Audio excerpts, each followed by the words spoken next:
Hey, good afternoon, everybody. Welcome back to Electric Bilodeau. It is Wednesday. We are very excited. Coming up for next week, next Wednesday, is the Low Country debut of All Elite Wrestling. And yes, I saw pretty much the entire newsroom's eyes just roll at me at one time, just as I said that. I saw that. I saw it up there, Sam. Don't deny that.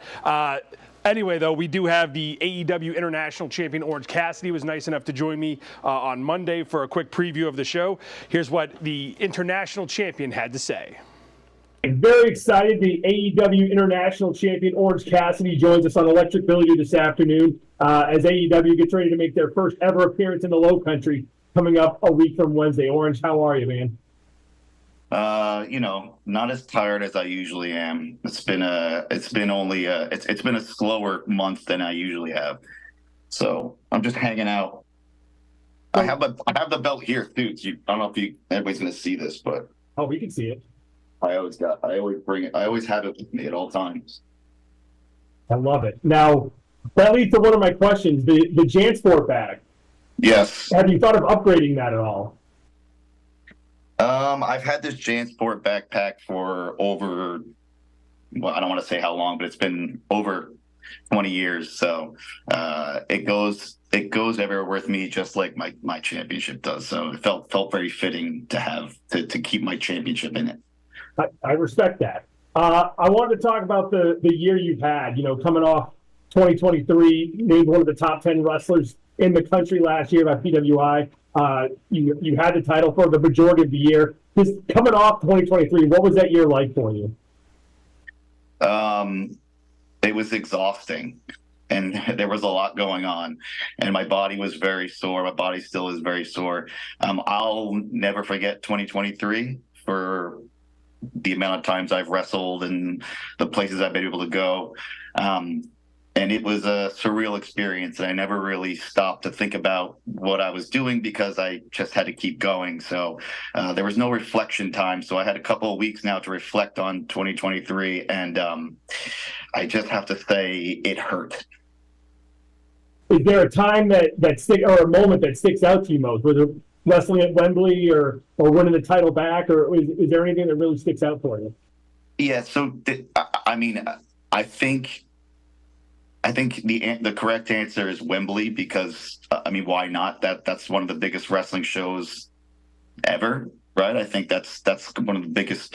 It will go down as one of the biggest wrestling shows of all time, and that's the easy answer. But I think the championship run I had the first time with the International Championship and the amount of opponents I was able to face, the different styles I was able to face, the different places I was able to go because of it. I think that holds a very special place for my 2023. And I think winning it back from John Moxley in November was a culmination for me that I felt that I needed. Like I said, you guys coming to Charleston a week from Wednesday. First time AEW is going to be here in the Low Country. You guys have been a company for 5 years now, but still, when you make these trips to a city for the first time, does that kind of amp everyone up a little bit to show people who haven't seen it yet what this company's all about?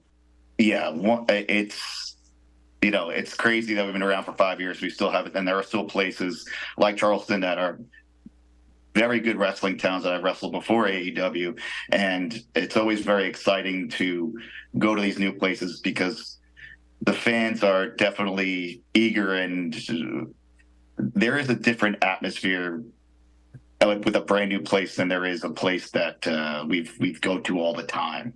And sometimes a place like Charleston, to me, is a better experience of the fans because they know they're wrestling in Charleston, so it's fun. Had you been here before you went to AEW? Had you wrestled in Charleston at all? Yeah, and I couldn't tell you when, I couldn't tell you for who, but I just know I've been there. You mentioned the company's been around for 5 years.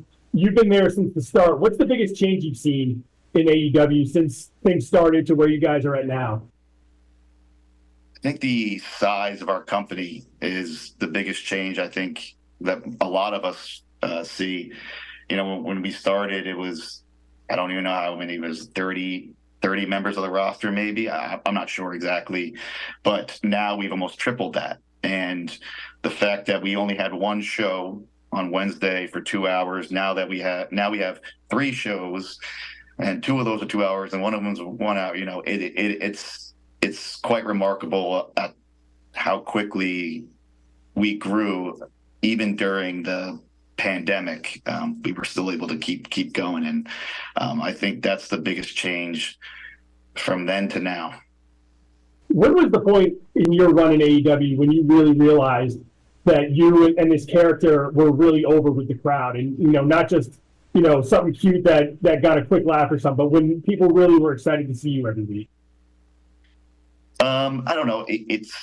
I'm very different, and I don't think someone like me would have gotten the same opportunities other places that AEW has given me.